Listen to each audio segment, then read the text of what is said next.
ഇന്നത്തെ വചനം വിശുദ്ധ ലൂക്കാ എഴുതിയ സുവിശേഷം 11-ാം അധ്യായം 9-ാം വാക്യം. ഞാൻ നിങ്ങളോട് പറയുന്നു, ചോദിക്കുവിൻ നിങ്ങൾക്ക് ലഭിക്കും, അന്വേഷിക്കുവിൻ നിങ്ങൾ കണ്ടെത്തും, മുട്ടുവിൻ നിങ്ങൾക്ക് തുറന്നു കിട്ടും.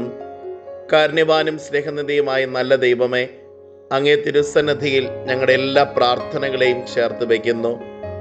ഈശോനാഥ, അനുനിമിഷം ആത്മാർത്ഥതയോടും വിശ്വസ്തയോടും കൂടെ അങ്ങേ തിരുസന്നിധിയിൽ പ്രാർത്ഥിക്കുവാൻ, ഞങ്ങളുടെ നിയോഗങ്ങളും പ്രാർത്ഥനകളും വിശ്വാസപൂർവ്വം അങ്ങേ തിരുസന്നിധിയിൽ ചേർത്ത് വയ്ക്കുവാൻ ഞങ്ങളെ അനുഗ്രഹിക്കണമേ.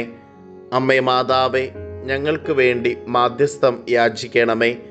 നമ്മുടെ കർത്താവ് ഈശോ മിശിഹായുടെ കൃപയും പിതാവായ ദൈവത്തിൻ്റെ സ്നേഹവും പരിശുദ്ധാത്മാവിൻ്റെ സഹവാസവും നാം എല്ലാവരോടും കൂടെ ഉണ്ടായിരിക്കട്ടെ, ഇപ്പോഴും എപ്പോഴും എന്നേക്കും. ആമേൻ.